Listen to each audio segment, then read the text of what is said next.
పాత సినిమాలో పాట, అట్లాగే కొత్త సినిమాలో కూడా. ఈ మధ్య 'పవన్ కళ్యాణ్' సినిమాలో పాట, అంతకుముందు 'ఏఎం రాజా' పాడిన పాట.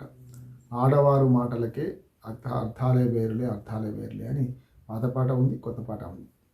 ఈ కొత్త పాట విషయం ఎందుకంటే 'పవన్ కళ్యాణ్' సినిమాలో ఉంది కనుక పాట, ఇవాళ 'పవన్ కళ్యాణ్' మాటలకు అర్థాలే వేరులే అని పెడార్థాలు తీస్తున్న ప్రతిపక్షాలు ఉన్నాయి.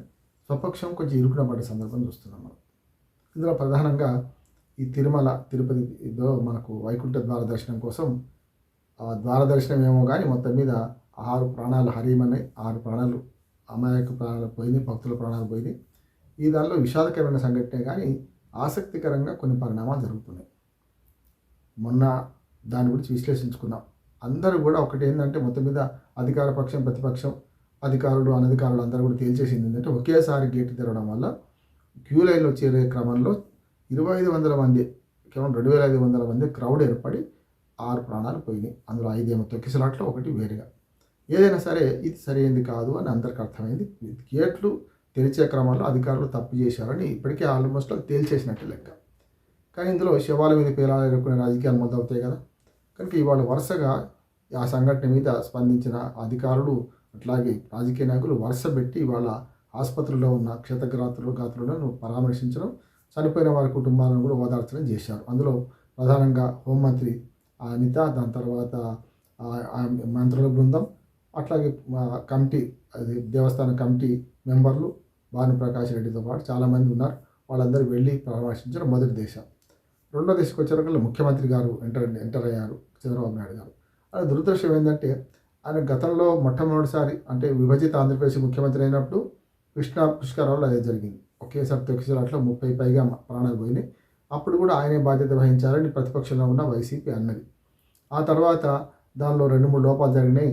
ఆయన ఒక ఫోటోలకు పోజిస్తూ ఒక వీడియో తీయించుకుంటూ పోయాడని, అదొక డాక్యుమెంటరీ తీసే క్రమంలో ఇది జరిగిందని, అట్లాగే కొందరు మహానుభావులు, కొందరు పండితులు ఆ 2.5 నిమిషాలలోనే అందులో గంగలో మునగాలి, అప్పుడు మాత్రమే పుష్కర పుణ్యం దక్కుతుంది అంటే, అది కూడా ఒక మూఢనమ్మకంగా ఉండి ఆ 2 నిమిషాలు అందులో మునుగుదామని చెప్పి వెళ్ళడం, ఇవన్నీ జరిగినాయి అంటున్నారు. సరిగ్గా అట్లాగే ఇక్కడ అటువంటి మూఢనమ్మకాలు ఏం లేవు. కానీ వైకుంఠ ద్వార దర్శనము అనేది చేసుకుందామనే ఆసక్తి ఉన్నది. 1,20,000 టోకెన్లు ఇష్యూ చేస్తాం, ఫ్రీ టోకెన్స్ ఇవన్నీ కూడా అని చెప్పి తిరుపతిలో 9 చోట్ల సెంటర్లు పెట్టారు. అందులో ఒకే సెంటర్ దగ్గర పెద్ద ఎత్తున తొక్కిసలాట జరిగింది. దీనికి కారణం స్పష్టంగా అందరూ అంటున్నట్టే, గేట్లు అంటే అంత లోపలికి క్యూ లైన్లోకి పోవడానికి అవసరమైన గేట్లు తెరవడంలో అంతకుముందు ఒక పద్మావతి ఉద్యానవనంలో ఉన్న లోపల అందరిని పెట్టేసి ఒకేసారి గేట్లు తెరవడం వల్ల వచ్చిన సమస్య అంటున్నారు. సరే, అది ఆ ఎంక్వైరీలు వెళ్తుంది. కానీ దీని మీద చంద్రబాబు నాయుడు గారు వచ్చి వెంటనే తాను ప్రభుత్వంలో ఉన్నారు కనుక అధికారులను మందలించాడు. ఇటువంటి పొరపాటు మరోసారి జరగొద్దన్నారు. ఇది పెద్ద ఎత్తున అన్నారు. అన్న తర్వాత పవన్ కళ్యాణ్ ఇక్కడ వివాదాస్పద వ్యాఖ్య చేసిందంటే, పవన్ కళ్యాణ్ మళ్ళీ దాని వెనుకనే పవన్ కళ్యాణ్ గారు వచ్చారు. ఆ వెనుక వచ్చిన జగన్మోహన్ రెడ్డిని ఆపారు. ఎందుకంటే పవన్ కళ్యాణ్ రుయా హాస్పిటల్లో ఇవన్నీ వీళ్ళని పరిశీలిస్తున్నారు, వీళ్ళను క్షతగాత్రులను పరామర్శిస్తున్నారు, మీరు ఆగండి అంటే ఆయన వినకుండా కారు దిగి నడుచుకుంటూ వెళ్ళాడు. ఈ లోపల పవన్ కళ్యాణ్ గారి పర్యటన ముగిసింది. ఆయన ప్రెస్ మీట్కి వచ్చారు. ప్రెస్ మీట్లో మాట్లాడుతూ ఆవేశపూరితంగా, పవన్ కళ్యాణ్ ఎప్పుడు కూడా ఒక్కోసారి ఆలోచించి మాట్లాడతారా లేదా అని అనుకున్నా కూడా ఒక్కోసారి నిజాలు ఎక్కువ మాట్లాడతారు. కనుక ఆయన అన్నది ఏంటంటే, కేవలం 5 సస్పెండ్ చేయడం కాదు, 5 2 సస్పెండ్ చేయడం, 3 బదిలీ చేయడం కాదు, అసలు దోషం అంతా కూడా ఈఓ శ్యామలరావు, అట్లాగే ఎగ్జిక్యూటివ్ ఇద్దరు ఉంటారు, జాయింట్ ఈఓ ఉంటారు, వాళ్ళిద్దరిది బాధ్యత. ప్రధానంగా వాళ్ళని సస్పెండ్ చేయాలి, వాళ్ళు దీనికి బాధ్యత వహించాలనుకుంటూ ప్రభుత్వంగా, ఉప ముఖ్యమంత్రిగా ప్రభుత్వంగా నేను బాధ్యత వహిస్తున్నాను, నేను మృతుల కుటుంబాలకు, గాయపడ్డ వాళ్ళ కుటుంబాలకు క్షమాపణ చెప్తున్నాను అని చెప్పి తనదైన బాధ్యత నెరవేరుస్తున్నాను చెప్పుకుంటూ, సరే పరిహారం ఇవన్నీ చంద్రబాబు నాయుడు గారు చెప్పారు కనుక నేను దీనికి తప్పుకు మేమే బాధ్యత వహిస్తున్నాం ప్రభుత్వం కనుక చెప్పుకుంటూ ప్రభుత్వ లోపాన్ని ఎండగట్టారు. దీని మీద ఇప్పుడు వివాదం మొదలైంది. ఏమనంటే, చంద్రబాబు నాయుడు టార్గెట్ చేసుకొని మాట్లాడారా? ఇది రెండవసారి. గతంలో అనిత మాట్లాడినప్పుడు ఆమె గురించి మాట్లాడుతూ, శాంతి భద్రతల విషయంలో మాట్లాడుతూ, హోమ్ మినిస్టర్ నేనైతే ఎట్లా ఉంటో చూపిస్తాను, అవసరమైతే నేను హోంశాఖ నేనే తీసుకుంటానని ప్రభుత్వానికి సవాలు విలిచినట్టు, చంద్రబాబు నాయుడికే సవాలు విలిచినట్టు మాట్లాడినారని అప్పుడు ఒకటి వచ్చింది కనుక, ఇప్పుడు కూడా ఏమొచ్చిందంటే, మరి ఈ సంఘటనను ఆధారం చేసుకొని మళ్ళీ చంద్రబాబు నాయుడికే ఉప ముఖ్యమంత్రి పవన్ కళ్యాణ్ ఏమైనా మరి ఒక హెచ్చరిక చేశారా అని కూడా ఒకటి వస్తున్నది.